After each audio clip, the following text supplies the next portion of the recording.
이제 시간이 됐습니다. 다 같이 기도하고 하나님께 예배를 드립니다.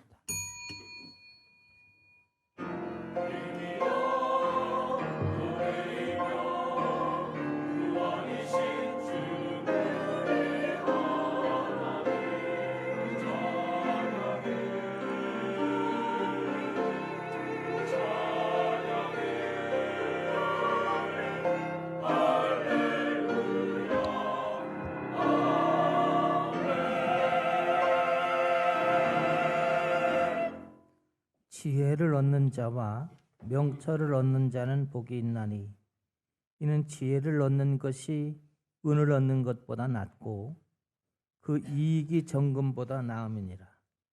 지혜는 진주보다 귀하니 내가 사모하는 모든 것으로도 이에 비교할 수 없도다. 그의 오른손에는 장수가 있고 그의 왼손에는 부귀가 있나니 그 길은 즐거운 길이요 그의 길은 다 평강이니라. 지혜는 그의 얻는 자에게 생명나무라. 지혜를 가진 자는 복되도다. 여호와께서 지혜로 땅에 터를 놓으셨으며 명철로 하늘을 견고히 세우셨고 그의 지식으로 깊은 바다를 갈라지게 하셨으며 공중에 이슬이 내리게 하셨느니라. 내 아들아, 완전한 지혜와 근신을 지키고 이것들이 내 눈앞에서 떠나지 말게 하라. 대저 여호와는 내가 의지할 이시니라. 내 발을 지켜 걸리지 않게 하시리라. 아멘. 28장 찬송합니다.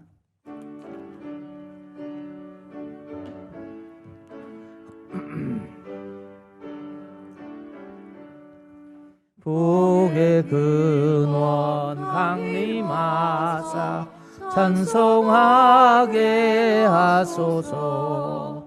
한량없이 자비하심 증량할 길 없도다.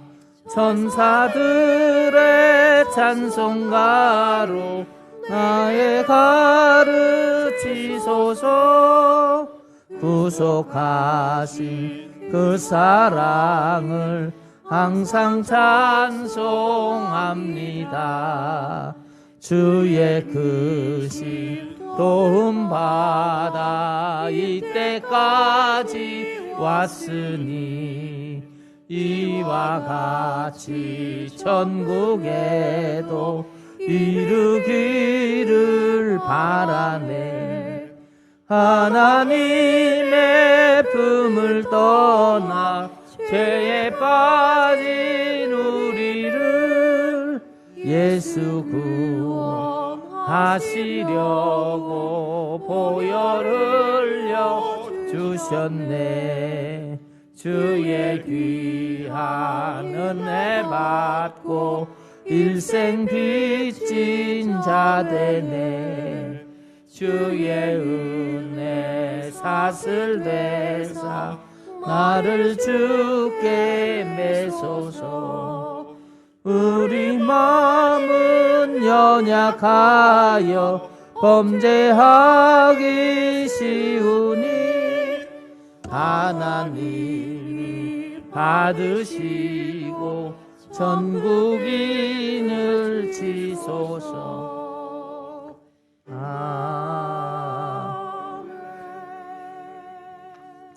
교회 소식입니다. 맨 앞에 보면 10월의 사역 이렇게 돼 있죠.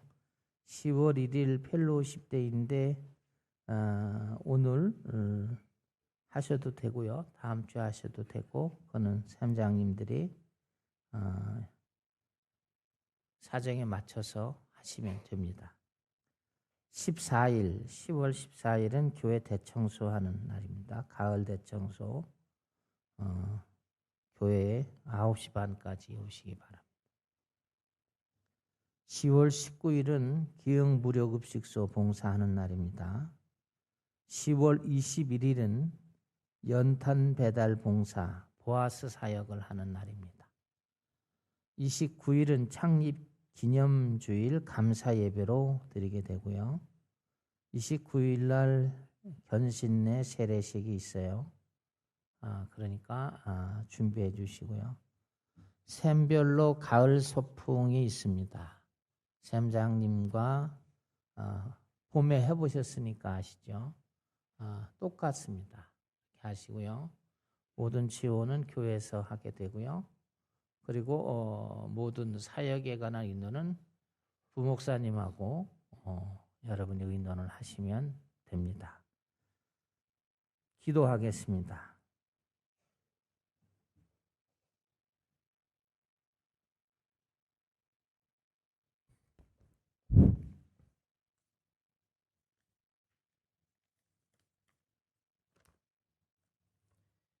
다 같이 기도 드리시겠습니다. 모든 영광을 받으시기에 합당하신 만군의 여호와 하나님께 찬양과 경배를 드립니다. 오늘 주님의 거룩한 이날에 주의 이름을 부르고 찬송하게 하셔서 주님 참으로 감사를 드립니다. 우리의 영혼을 주께 향하게 하시고 한 주 동안도 말씀 묵상하게 하시며 은혜 주신 것에 감사드리고 그 은혜의 마음으로 주님을 향해 서 있으니 오늘 이 예배가 온전히 성공할 수 있도록 신령과 진정으로 예배할 수 있도록 하시며 우리에게는 하늘의 복을 얻을 수 있는 믿음의 백성이 될 수 있는 시간이 될 수 있도록 성령님께 함께 하시기를 간구합니다. 주님 또한 한 주간의 시간 동안 우리의 죄된 모습을 주의 제단 앞에 내려놓습니다. 주님의 거룩하신 보혈의 피로 우리의 모든 미흡하고 속된 모든 것을 용서하여 주옵소서.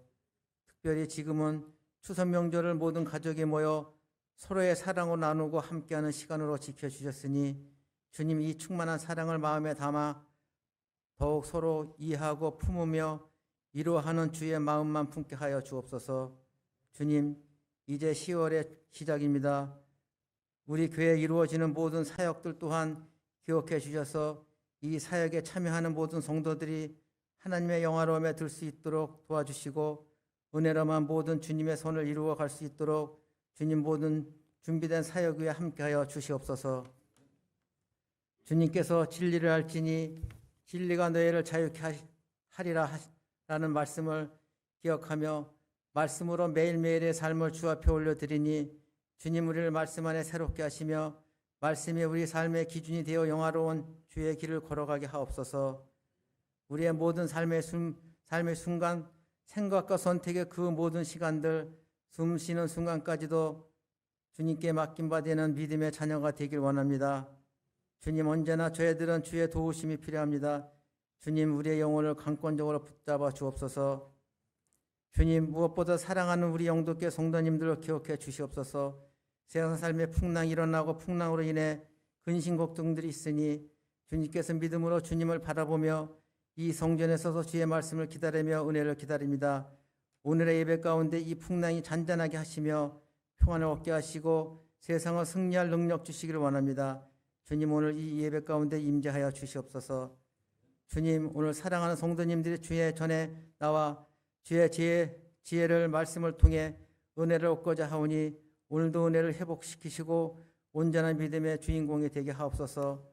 주님께서 주 앞에 선 모든 성도님의 심령을 감찰하시리라 믿습니다. 주님 우리의 영을 받아 주옵소서.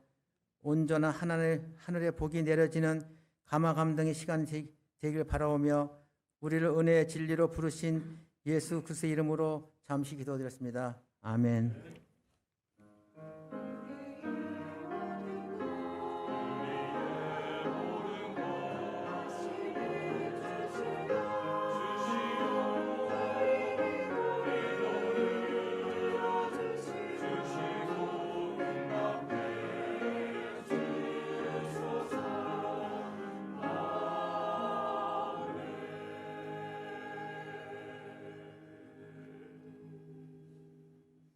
하나님께 예물을 올려드리겠습니다.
좋으신 하나님, 날마다 우리의 영혼을 붙들어 주시고 주님이 은혜를 베푸셔서 하루하루 승리하게 하시니 감사합니다.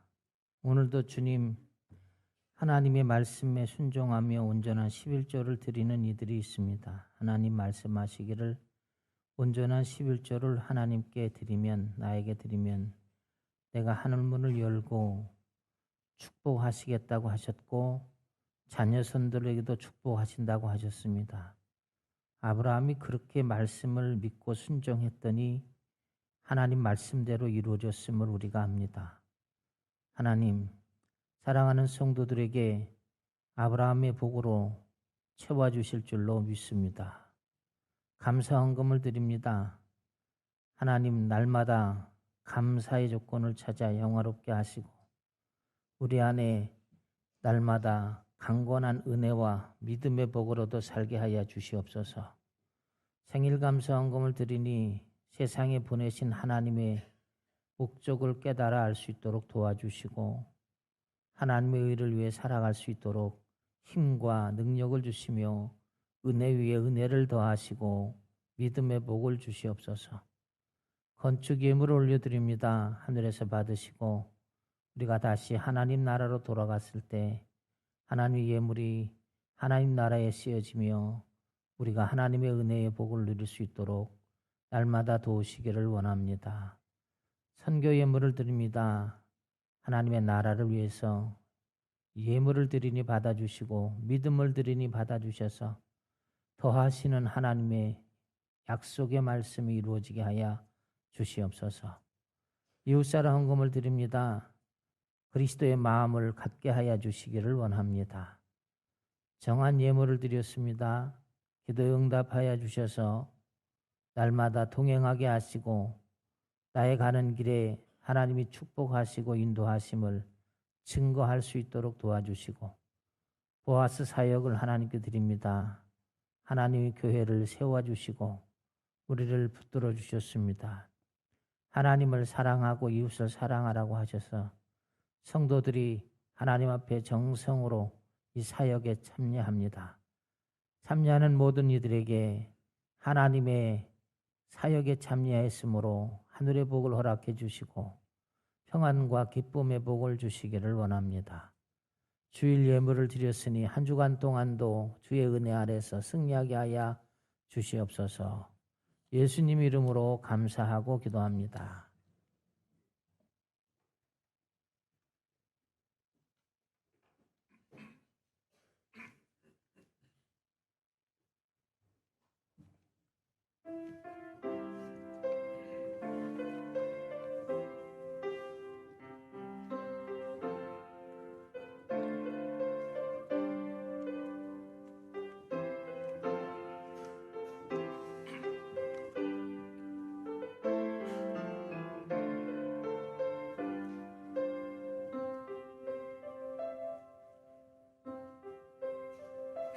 주여 나를 사용하소서.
말씀은 잠언 1장 20절로 33절입니다. 1장 20절.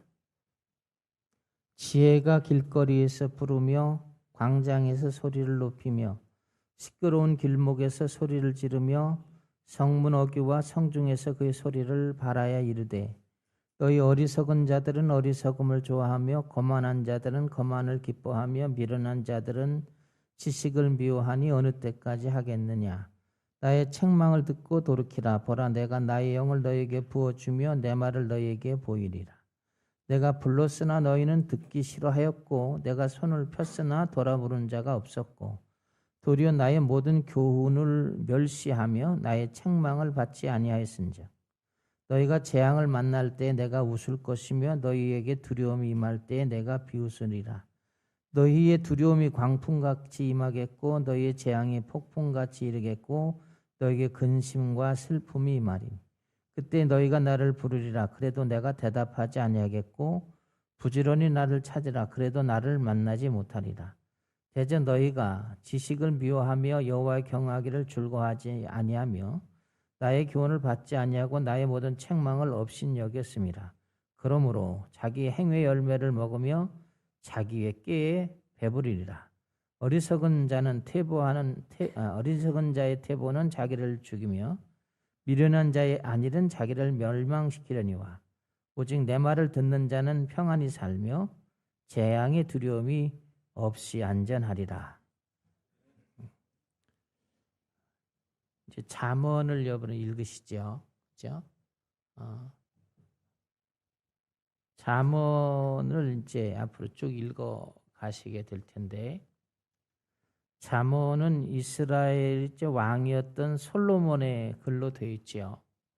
그런데 끝부분에 나오는 이제 30장은 아구류의 글이라고 되어 있고 31장은 룸웰의 작품이라고 되어져 있습니다.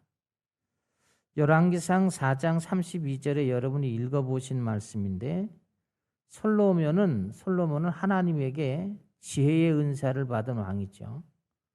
그래서 잠언을 3,000개, 그다음에 노래를 1,000여 개를 만들었다고 하고 있어요. 잠언이라는 아람어는요, 미셀레라는 말인데 격언 또는 속담 이렇게 해석을 할 수가 있습니다. 잠언은 솔로몬이 자기가 살아가는 인생 가운데, 여기는 믿음의 삶을 말하는 것입니다.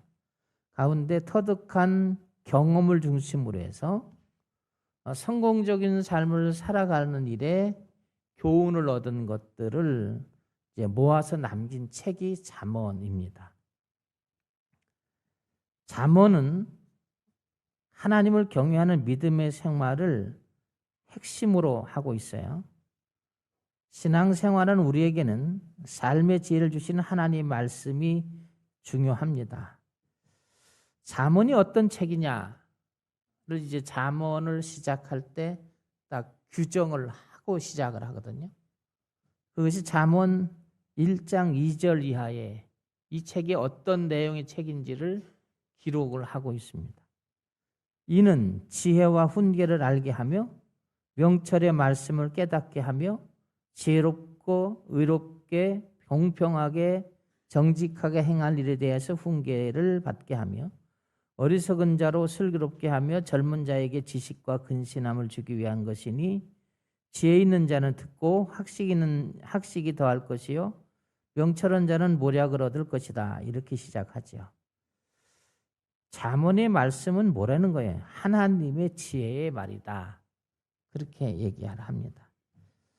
성경에서 나오는 지식이나 지혜는 세상 사람들이 말하는 그런 지혜하고는 전혀 다른 것을 말합니다. 지혜란 과학적인 지식을 의미하는 것도 아니고요. 도덕적인 지식을 의미하는 것도 아닙니다. 여기 지혜라는 것은 하나님을 경외하는 사람들이 하나님 말씀을 통해서 얻어지는 신앙생활의 삶을 얘기하는 것입니다. 신앙생활을 얘기하는 거라고. 23절에 보시면 나의 책망을 듣고 돌이키라 라는 말씀이 있어요. 그래서 오늘은 돌이키는 자가 누리는 축복에 대해서 생각을 하려고 합니다. 20절에 보시면 지혜가 길거리에서 부른다 이렇게 말하죠. 여기 지혜를 인격체로 표현을 해요. 우리가 이 문장을 주목할 필요가 있어요. 지혜가 하나님과 거의 동일한 존재로 등장을 하고요. 지혜의 가르침이 하나님과 말씀과 같은 의미로 나타내고 있어요. 그래서 지혜가 하나님이라는 것을 의미합니다. 그래서 지혜로우신 분이 있죠. 지혜로 이 세상에 오신 분이 있습니다. 히브리서 1장 2절에 그 모든 날 마지막에 아들로 우리에게 말씀하셨다. 예수님은 하나님의 말씀으로 오신 분이시고요. 예수님 안에 하나님의 지혜가 모두 다 충만하게 있다는 것입니다.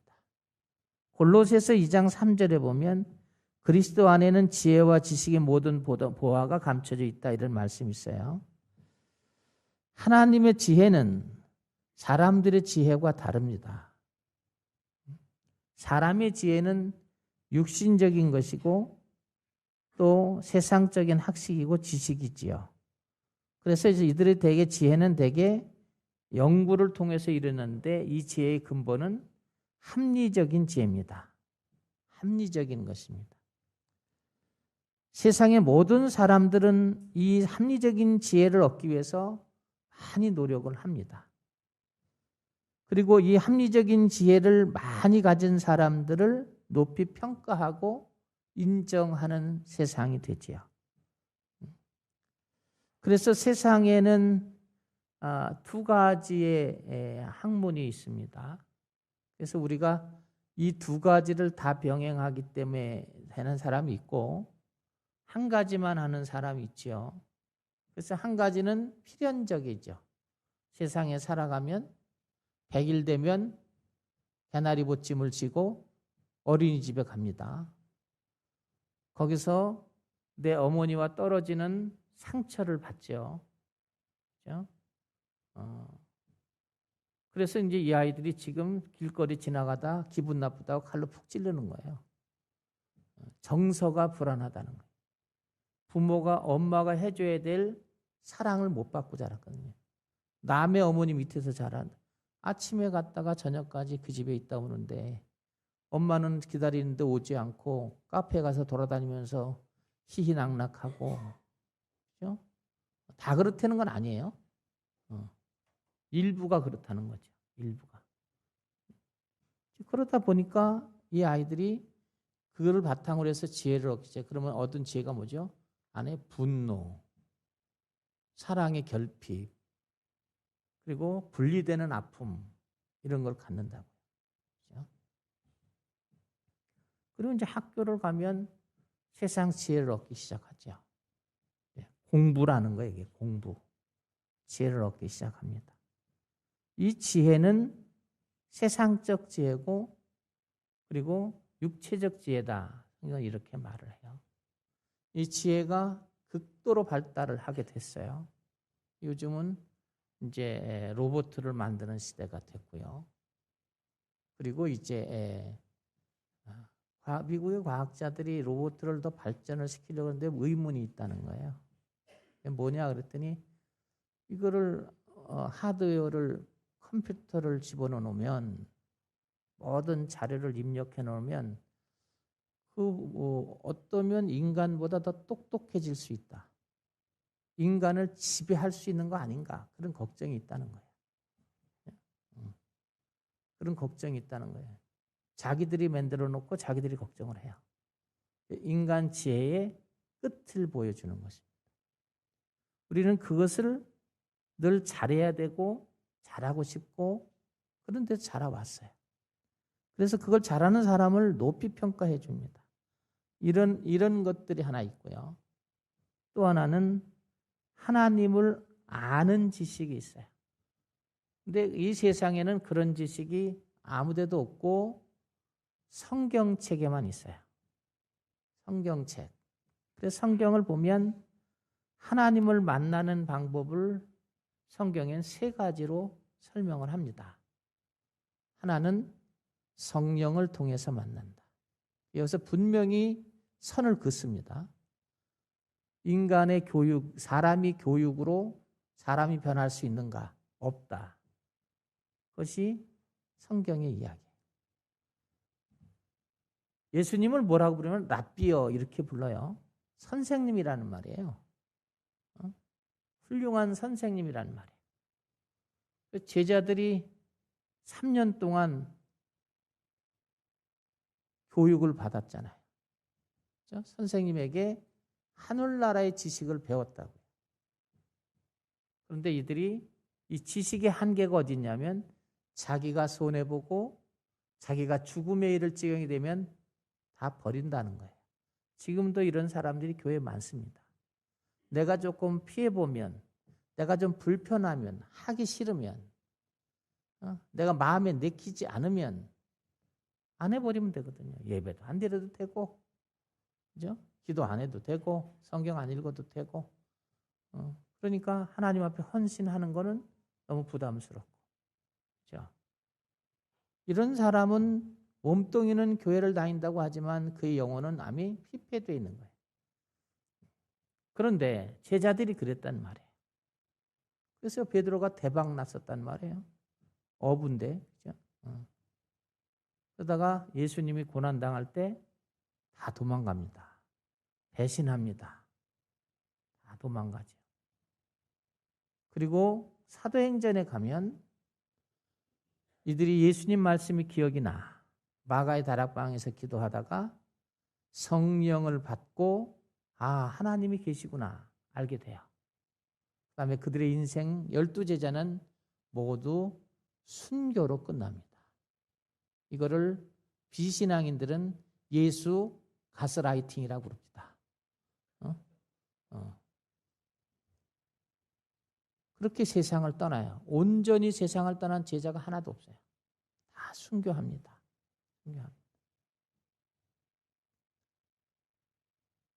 그래서 이들이 왜 그렇게 됐을까요? 예수님, 하나님을 만났기 때문에. 그건 성경에서만 배울 수 있는 거예요. 두 번째는 여호수아서 1장 앞에 보면 여호수아에게 뭐라고 하냐면 내가 모세를 통해서 진 율법책을 다 모두 지켜라. 이렇게 모두 지켜라. 그럼 내 가는 길이 평탄하고 행복해진다. 그렇게 말해요. 말씀을 읽고 지켜라. 지식의 수준에 머물면 안 되고 생활을 해라. 그래서 우리를 뭐래요? 신앙생활하는 사람이라고 하잖아요. 믿음 생활하는 사람이라고 얘기하죠. 그렇죠? 그때 하나님 말씀을 묵상하면서 하나님의 존재를 받아들이게 돼요. 하나님 만날 수 있어요. 그렇죠? 세 번째는 믿음을 통해서 하나님 만날 수 있어요. 그래서 믿음의 생활 이렇게 얘기하는 거예요. 여호수아가 하나님 말씀을 받아요. 그대로 합니다. 아침 저녁으로 성경을 읽습니다. 그리고 가나안 정복 전쟁을 할 때 그대로 시키는 대로 합니다. 하나님을 시키는 대로 해요. 그런데 문제가 생겼습니다. 요단 땅이 헤르몬 산에서 흘러서 요단강을 적시고 사해로 들어가는데 우기가 됐어요. 또 한강이 우기가 되면 막 넘치려고 그러잖아요.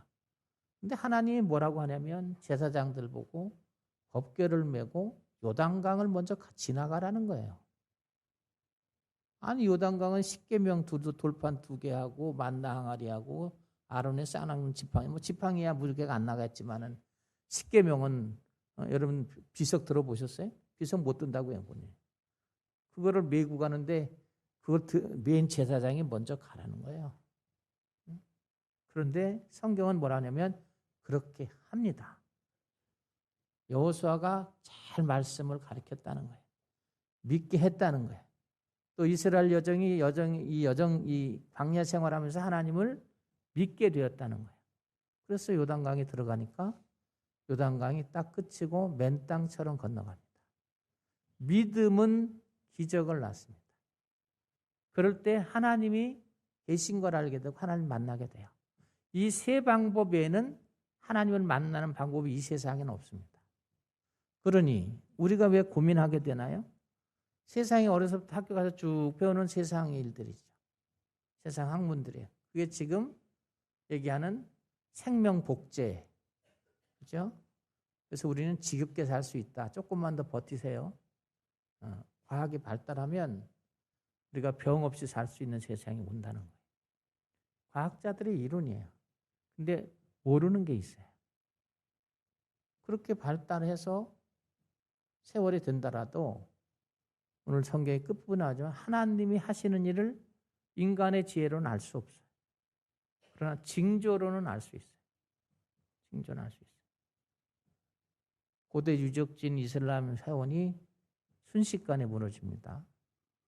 하나님이 성경에 뭐냐면 땅의 지축을 내가 흔들면 살아남을 자 없다 그랬다고. 그냥 무너진다. 사막에 비가 옵니다. 여름만 있는 나라에 눈이 내립니다. 뭘 얘기하는가요? 사람 기상이 미쳤다. 환경학자들 그렇게 얘기하죠. 인간의 과학이 발달로 재앙이 오는 것이다. 이렇게 얘기해요. 그래서 우리가 이 두 가지 중에 막 정신없이 헤매이는 것이 우리의 지금 삶이고요. 교회 안에도 있고 교회 바깥도 있고. 그래서 이제 청소년, 초등학교 5, 6학년 때 꼭 성경을 많이 읽으셔야 돼요. 성경은 하나님에 관한 이야기를 얘기하는 거고 세상은 하나님에 관한 이야기를 하는 거 아니에요. 바벨탑을 쌓는 이야기를 하는 거예요. 그런데 모든 우리 형제자매는 바벨탑 쌓는 것에 온 힘을 다 기울이지 하나님이 살아계시고 믿는 것에 대해서 힘을 기울이지 않아. 슬픈 일이죠. 그래서 하나님이 이런 말을 해요. 세상의 지혜를 내가 폐할 때가 있다. 세상의 총명을 폐할 때가 있다. 고린도전서 1장 20절에는 이렇게 말해요. 하나님께서 이 세상의 지혜를 미련하게 하신 것이다. 이 세상의 지혜가 뭐라고? 지혜는 미련하다는 거예요. 이 말은 뭐냐면 소망이 없다. 영생이 없다. 생명이 없다는 거예요. 하나님의 은혜와 사랑을 받지 못하면 하나님을 알 수도 없고 하나님을 아는 지혜도 없으니까 참 생명도 없고 축복도 없고 멸망의 길을 걷는다. 요즘 사람들이 요새는 저는 요새 하도 혼돈스러우니까 매스컴을 대하지 않습니다. 어느 게 맞는 건지 요새는 사기치는 사람들이 많으니까 배운 자나 안 배운 자나 다 사기치고 사니까 사람들이 많이 강팍해지잖아요. 그래 너무 힘드니까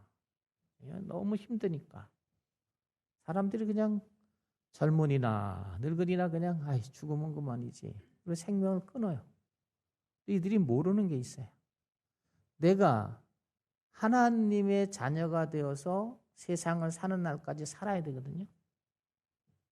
그 스스로 목숨을 끊으면 우리 유다복으로 뭐라고 그랬어요? 예수님이 세상에 나지 않은 것보다 못하다 그랬어요. 그 말은 하나님이 보내주신 소명대로 살지 못하고 스스로 인생 끝나는 것은 죄가 됩니다. 죄가 돼요. 근데 요즘 강팍하니까 그냥 알아서 스스로도 사라져가. 세상이 힘들다는 거예요. 말은 뒤집으면 세상이 악하다는 것이죠. 그들이 모르는 게 있어요. 우리는 가면 하나님을 만나야 된다는 거예요. 만나야 된다는 것입니다. 그래서 오늘 성경의 지혜는 이런 부분, 하나님이 나의 일생생활에 내가 어떻게 하나님을 믿고 생활해야지만 하나님이 주시는 행복한 삶을 살 수 있는지를 가르치는 책이 잠언이에요. 잠언을 그렇게 보시고 읽으셔야 돼요. 그러면 오늘 성경의 4절에 보면 이제 지혜에 대한 말씀을 쭉 하면서 성경이 우리에게 어떻게 살아가야 될 것을 이야기하고 있어요. 그래서 오늘 저는 이 말씀을 통해서 돌이키는 자의 축복에 대해서 이야기를 하려고 합니다. 성경 본문대로 돌이키라 이렇게 말씀을 하시기 때문에 잠언은 우리 보고 돌이키라, 회개하라고 하는 거예요. 세상에서 하나님에게로, 세상의 믿음에서 하나님을 향한 믿음으로 돌아서라. 방황하지 말고 돌아서라는 얘기를 하는 것입니다. 그런데 뭐라고 얘기하시면 첫째 20절에 보시면 지혜의 길거리에서 부르짖으며 광장의 소리를 높이며 그렇게 얘기해요. 지혜를 외치는 소리가 있다. 하나님은 지혜를 멀리 하려고 하는 인간의 습성을 압니다. 그래서 이들에게 외치는 소리를 들려주죠. 그 얘기는 뭐니까 인간의 지혜를 추구하는 인생들에게 하나님께 돌아오라고, 하나님의 시대를 살아가라고 소리내는 사람들이 있다는 거예요. 두 가지로 설명을 합니다. 첫째는 우리가 잘 아는 창세기의 창조 질서를 통해서 얘기합니다. 모두 하나님이 만드셨다는 거예요. 세상은 하나님이 만드시지 않았다고 가죠. 그죠? 그것을 입증하려고 모든 것을 지금 시도를 하고 있어요. 그래서 하나님이 없다. 그래서 계속 공부를 해보면 청년이 되고 지나보면 하나님이 없는 것 같단 말이에요. 세상에는 하나님이 있다는 책은 없어요. 없다는 것, 입증하고 합리적이고 논리적이고 그런 것이죠. 그런 설명을 하게 됩니다. 그래서 사춘기가 되면 교회 가는 게 싫어져요. 학교 가서 배우는 게 이건데, 그리고 또 부모들이 이게 맞다고 시키니까 맞는 걸 시키면서 왜 날 교회를 보내냐 이게. 이율 배반적인 행동을 왜 하냐는 거지. 응? 부모들의 존경심이 무너지기 시작. 반항이 막 시작된다. 아무리 얘기해도 말 안 들어. 말도 안 해. 응? 어떤 엄마 그러더라고. 아무리 떠들어도 소용없어요. 때려도 안 되고 소기에 경일기. 그래 안 돼. 걔 정신은 지금 다른 데가 있으니까. 안 되지요. 뭐가 잘못됐나요? 신앙 교육을 할 때 잘못되어서 그래요. 여러분 아침에 오셨으니까 돌이켜보세요. 여러분은 어떤가요? 여러분 자녀들이 훌륭하게 되길 원하죠. 훌륭하게 되면 좋아요. 요즘 우리나라에 훌륭한 사람들 많잖아요. 여러분 서울법대를 나오면 천재예요, 천재. 그 사람들은 책을 읽으면 그냥 딱딱 사진기로 인다고. 육법전서를 외운다니 그게 얼마나 큰 줄 알아요? 다 외우는 사람들이에요. 천재라고요. 근데 돈 꼴랑 50만 원에 넘어간다고요. 50억에 넘어간다고. 돈 50억에 홀랑 넘어가잖아요. 그죠? 넘어간다고요. 뭐가 부족한 거야? 문제가 많죠. 노래하는 사람 중에 베다해라는 사람이 있어요. 이 사람은 연세대 음대를 나온 사람이에요.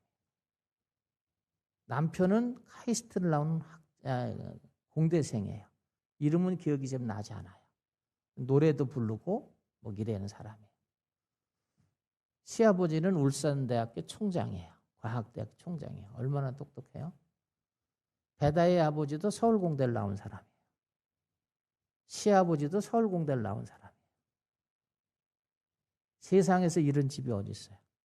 두 번째는 뭐냐면 하나님께서 자꾸 말씀을 통해서 또 특히 우리 교회 다니는 사람들에게는, 하나님 믿는 사람들에게는 두려움을 준다고요. 이래도 될까? 내가 이렇게 예배 안 드려도 될까? 기도 안 해도 되나?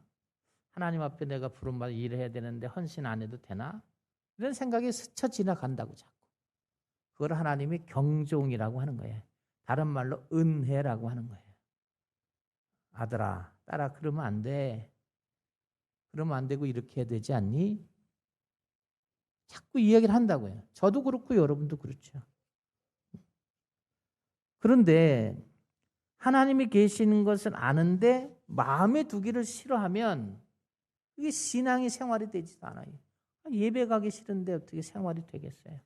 말씀을 읽지 않는데 어떻게 그것을 어떻게 살았는지 내비게이션이 깨져버렸는데 어떻게 길을 아냐고. 아무것도 없죠. 두 번째는 지혜가 광장의 소리를 높인다. 광장은 많은 사람들이 모이는 곳이죠.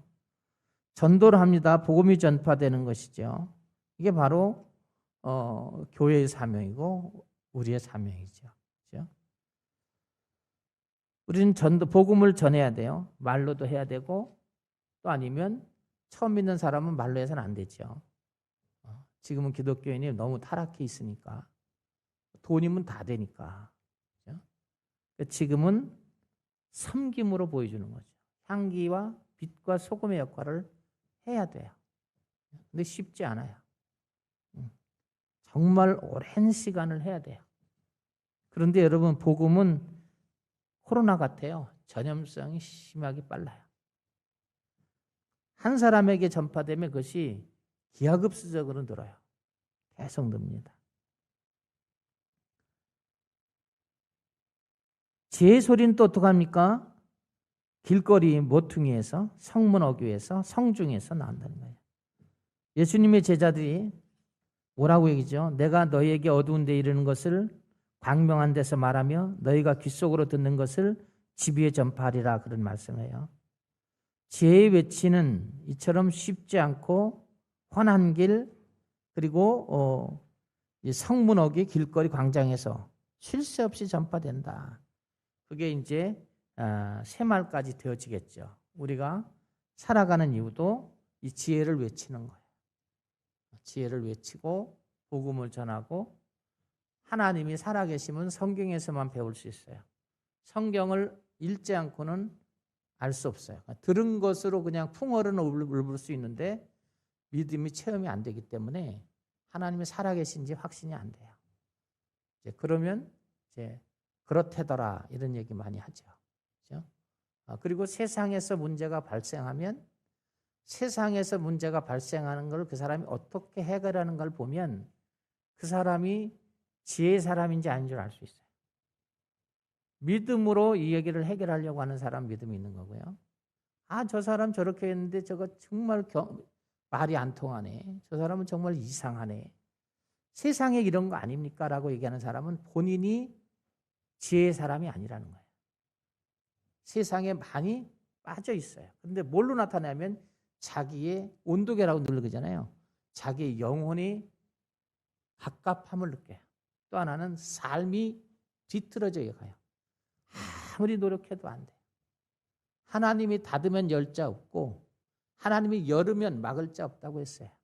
하나님이 닫아버렸는데 인간이 갖고 있는 지식과 합리적인 논리로 아무리 몸부림친다고 되는 게 아니에요. 오늘 이게 저녁에서 내가 얘기할 거예요. 저녁 설교 때. 되는 게 아니라는 거예요. 그래서 뭐라고 하냐면 이런 소리가 들릴 때 두 번째로 돌이키는 자에게 복을 주신다 그랬어요. 하나님의 지혜는 세상의 어리석은 자들에게, 거만한 자들에게, 미련한 자들에게 전파가 되는데 그것은 돌이키라는 것이다. 돌이켜라. 회개하라는 말이죠. 회개하라. 생명의 길을 택하라는 것입니다. 생명의 길로 가라. 그렇게 얘기하는 거죠. 23절의 말씀해 보십시다. 나의 책망을 듣고 돌이키라. 보라, 내가 나의 신을 너에게 부어주며 나의 말을 너에게 보이리라. 이랬죠. 이 성경 말씀에 보면 두 가지의 축복을 약속하십니다.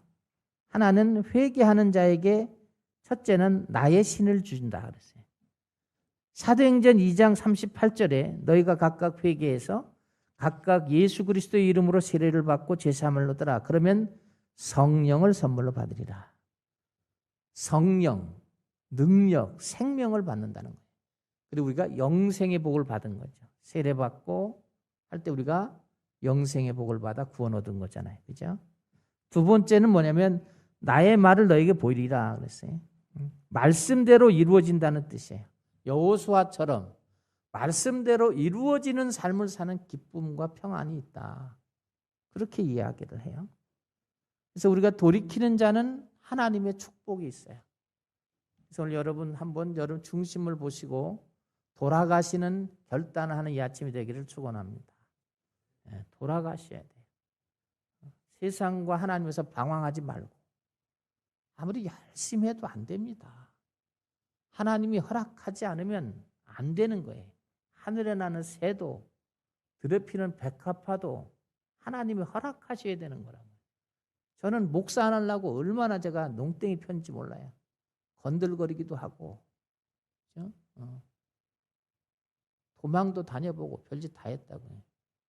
그런데 안 되는데 어떡하냐고요. 하나님이 여러분 어떻게 붙드셨는지 아시기를 축원합니다. 하나님 여러분 어떻게 쓰시는 것 같아요.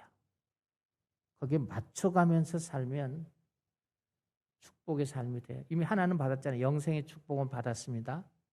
걱정하지 마시고, 두 번째, 내가 너에게 말씀대로 너를 이루어 주리라 하는 축복이 여러분의 심령과 가정과 사업과 일터 위에 있기를 축원합니다.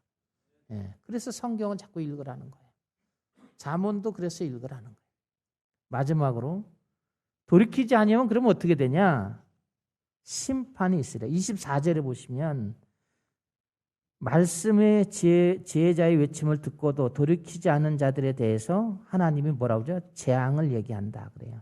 24절, 25절은 준엄한 농고를 내립니다. 내가 부를지라도 너희가 듣기 싫어했다.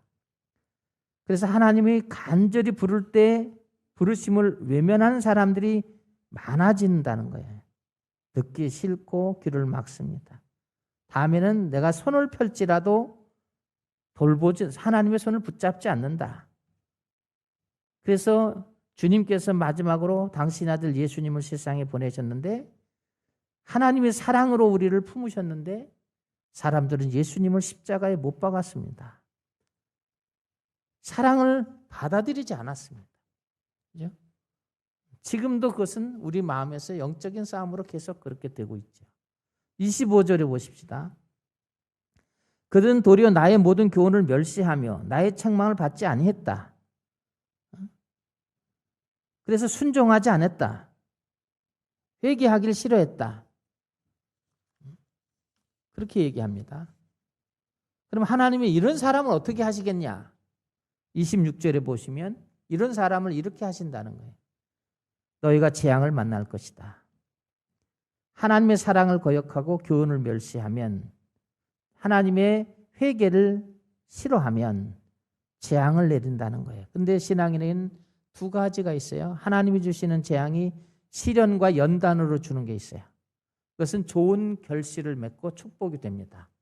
신앙인들에게는. 그래서 깨어있는 사람은 내가 좀 어려워질 때, 아, 내가 하나님이 나를 부르시는구나. 기도해야 되겠구나. 예배 드려야 되는구나. 하나님이 나를 어떻게 부르시는지 성경을 상고하면서 가야 돼. 누구 쫓아다니지 말고. 성경에 다 있어요. 그래서 여호수아 보고 성경만 보라고 그런 거예요. 괜히 뭐 이 사람 뭐 나보다 믿음이 좋은 것 같은데 어떻습니까? 그거 영혼을 망가뜨린다고. 성경을 보면 다 내 갈 길 주께서 인도하신다고. 다 인도하십니다. 성경을 보면서 그 길을 찾아가게 되면 됩니다. 그러다 보면 좋은 결실을 맺어요. 오히려 은혜 위에 은혜가 더 되고 믿음의 복을 누리게 되죠. 잠언 6장 15절 여러분이 오늘이나 내일 읽을 건데 거기 이런 15절에 이런 말이 있어요. 그 재앙이 갑자기 임한즉 도움을 얻지 못하고 당장에 패망하리라. 악인들에게 내리는 재앙은 예고가 없다는 거예요. 그게 특징이에요. 그게 하나님의 심판의 특징이에요. 또 하나님 뭐라고 말씀하십니까? 악인들이 재앙을 임할 때 하나님 어떻게 한다고? 비웃는다는 거예요. 동정 안 한다는 거예요. 불쌍히 여기지 않고 건져주지 않는다는 거예요. 구원하지 않는다는 거예요. 우리는 그렇습니다. 사탄은 자꾸 하나님은 사랑이시니까. 십자가에 못 박아 죽을 만큼 사랑했으니까. 근데 그것도 한계가 있다는 걸 여기서 알 수 있죠. 그죠? 하나님이 끝까지 참으시겠느냐? 그렇지 않다는 거예요. 예전에는 하나님의 백성들이 어려움이 왔을 때, 환난에 있을 때 함께 하시고 위로하셨어요. 그런데 이제 세상이 끝이 가면서 사람들이 이러면 그냥 비웃는다는 거예요. 27절에 보십시다. 너희의 두려움이 광풍같이 임하겠고 너희의 재앙이 폭풍같이 이르겠고 너희에게 근심과 슬픔이 말이라. 임하는 재앙이 마치 폭풍같이 빠르게 일어납니다. 사납게 일어납니다. 두려움이 옵니다. 그죠? 생을 파멸시킵니다. 그 다음에 또 뭐라고 하십니까? 28절에 보시면 그때 너희가 나를 부르리라. 그렇죠. 웬만큼 살만하면 하나님 부르지 않는다고. 예? 그래서 우리가 안 믿는 사람도 갑자기 일 생기면 아이고 하나님 그러지 않아요? 그게 하나님 그렇게 우리를 만드셨다고요. 절박한 상황에서 하나님 찾을 때 되더라도 하나님이 돌보지 않는다는 거예요. 이 말은 뭘까요? 여러분 믿는 자들은 잘 기억해야 돼요. 우리가 하는 버릇이 있죠. 하나님을 찾아요. 어떨 때? 다급할 때 찾아요. 임시 방편이에요. 그걸 저런 말을 하나님을 이용해 먹지 마라. 이렇게 하는 사람은 난 사기꾼이라고 하는 거예요. 예수 사기꾼이 교회에 너무 많다. 응? 이런 식으로 임시 방편, 그 끝나면 또 딴짓하죠. 예배도 안 드리고 기도도 안 하고 성경도 안 읽고 하나님 일할 생각도 없고 또 갑자기 어려운 일 생기면 또 하나님 앞에 눈물 쫄쫄 짜면서 살려달라 그러고 이번만 살려주면 잘할게요. 또 되면 다시 원점으로 돌아가잖아요. 인색하고 하나님을 원망하죠. 이렇게 되면 어떻게 되고요? 대답지 않는다는 거야. 위기를 만나도 대답하지 않겠다. 부르짖어도 외면하겠다. 그렇게 얘기해요. 여기서 우리가 말씀을 통해서 알아야 될 게 있어요. 가장 중요한 건 뭡니까? 33절의 말씀에 보면 오직 나를 듣는 자는 안연히 살며 재앙의 두려움이 없이 평안하리라. 여러분 하나님 말씀에 순종하면 재앙의 두려움이 없어. 평안하게 살 수 있어요. 여호수아에게 주었던 말이죠. 하나님 너희가 나를 존중히 여기면 내가 너를 존중히 여긴다. 너희가 나를 경멸히 여기면 나도 너를 경멸히 여길 거다. 존중히 여기는 것은 은혜 위에 은혜가 더하고 믿음에 충만하게 생활하라는 거예요. 그러면 내가 너를 도와준다는 거예요. 그런데 그렇지 않으면 자꾸 하나님에게 사기치고 거짓말하고 하나님을 이용하면 안 된다는 거예요. 여러분 사람도 그렇지 않아요? 한 번, 두 번 사랑으로 속을 수 있어요. 속일 수 있어요. 근데 아무리 밥을 해도 세 번째는 안 속아요. 예? 이 사람 또 나한테 거짓말하러 왔구나. 그렇게 된다고. 근데 하는데 하나님은 어떠신 분이라고요? 우리의 속을 아시고 내가 오늘 오른쪽으로 누워 잘지 왼쪽으로 들어가는데 누워 잘지를 아시는 분이라고요. 근데 그분 앞에 와서 악하니까 그냥 악한 말을 해두면서 하나님을 설득하려고 하는데 들어주지 않는다는 거예요. 순종의 생활을 잘하면 신앙 생활을 잘하면 평안한 생활을 변할 수 있다. 그렇게 말하고 있어요. 잠언을 여러분이 묵상하시면서 여러분 돌이킬 일들이 있으면 계속 돌이키셔야 돼요. 그죠? 다 돌이킬 수는 없어요. 우리가 인간이 죄인이기 때문에 완벽하진 않지만 그래도 하나님이 신호를 보내면 예배 드릴 때 드리세요. 기도할 때 기도하시고 성경 읽을 때 말씀을 꿀송이처럼 받으셔야 돼요. 정리를 합시다.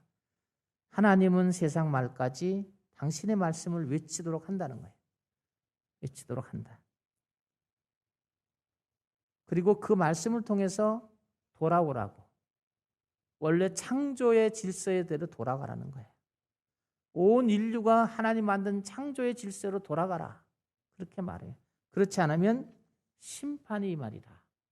그렇게 말하는데 예수님께서 말세를 뭘로 하냐 했더니 징조를 보아할지어다. 지금 여러분이 뉴스를 접하며 돌아가는 세상의 징조를 보시면 내가 열심히 주님을 믿어야 될 때라는 걸 아시고 또 우리 아이들에게도 세상의 지혜와 하나님을 아는 지혜가 다르다는 걸 알고 가르치시네. 믿음 생활을 잘하면 역사를 이루게 되지요. 이거 잘하는 나라가 있죠. 유대인입니다. 유대인은 모든 세계의 경제, 군사 이런 것들의 중심에 있습니다. 그들은 하나님 말씀 철저하게 따라갑니다. 자기들이 로켓을 쏘아 올리고 자기들이 핵을 만들면서도 그들은 하나님 앞에 기도합니다. 우리 아이들은 그런가요? 중고등학교 가면 하나님을 버립니다. 그거 왜 가야 되는지를 또 부모가 설명을 못해. 그냥 그래 네가 하고 싶은 대로 해라. 그래. 그 아이는 어떻게 된다고요? 나중에 그 아이가 부르짖어도 하나님이 그 아이 듣지 않아요. 그런 부모가 되고 싶어요? 그렇지 않기를 축원합니다. 하나님을 알도록 인도해야 돼. 이 아이가 하나님의 인생에서 하나님을 만나도록 해야 돼. 그럼 이 아이는 하나님이 들어서 큰 역사를 이루시죠. 그걸 계속하는 게 지금 이스라엘 사람들이에요. 그들은 체험해서 알고 경험해서 알고 살아계신 하나님을 알아요. 우리 영덕교회 성도들도 자녀들을 또 여러분 인생에서 하나님의 살아계심을 찬양하면서 사는 축복이 있기를 주의 이름으로 축원합니다. 하나님 아버지, 오늘 우리 영덕교회 모든 지체들은 이제 잠언의 지혜서를 묵상하기 시작했습니다. 하나님 말씀을 묵상하면서 이 말씀이 어떤 것인지 1장 이미 개념을 정리해 주셨고 우리는 그것을 이미 읽었습니다. 이제 앞으로 묵상하면서 주님의 외침을 우리의 마음에 받게 하시고 우리가 살아가면서 하나님을 예배하고 기도하고 봉사하며 말씀으로 살지 못했던 것을 회개하게 도와주시고 또 돌이키는 자에게 성령의 충만함과 믿음의 복을 주신다고 하셨으니 이루어 주실 줄로 믿습니다. 하나님 아버지, 우리가 외치는 자가 되어서 하나님의 살아계심을 증거할 수 있도록 축복하여 주시옵소서. 예수님의 이름으로 감사하고 기도합니다. 267장 합니다.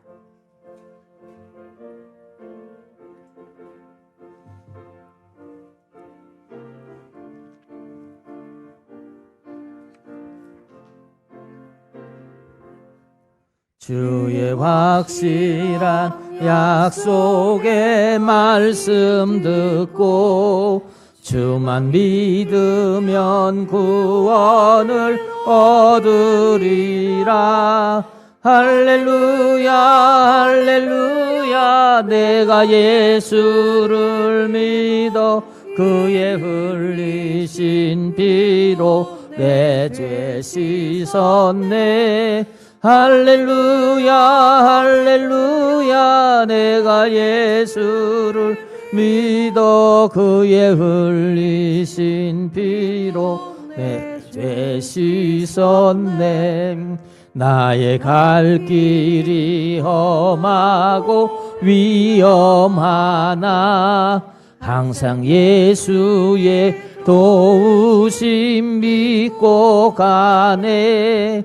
할렐루야 할렐루야. 내가 예수를 믿어 그의 흘리신 피로 내 죄 씻었네. 할렐루야 할렐루야. 내가 예수를 믿어 그의 흘리신 피로 내 죄 씻었네. 주의 보좌에 천사들 둘러서선 우리 구주를 높이어 찬양하네. 할렐루야 할렐루야. 내가 예수를 믿어 그의 흘리신 피로 내 죄 씻었네. 할렐루야 할렐루야. 내가 예수를 믿어 그의 흘리신 피로 내 죄 씻었네. 예언자들과 왕들도 반열대로 황금길 따라 아와 찬송하네. 할렐루야 할렐루야. 내가 예수를 믿어 그의 흘리신 피로 내 죄 씻었네. 할렐루야 할렐루야. 내가 예수를 믿어 그의 흘리신 피로 내 죄 씻었네. 우리 모두 다 그 반열 뒤따르면 함께 즐거운 찬송을 부르리라. 할렐루야 할렐루야. 내가 예수를 믿어 그의 흘리신 피로 내 죄 씻었네. 할렐루야 할렐루야 내가 예수를 믿어 그의 흘리신 피로 내 죄 씻었네. 기도하시고 돌이키시고 성령 충만의 복을 누리시며 믿음의 복을 누리셔서 예배와 기도와 말씀과 헌신을 회복하십시다.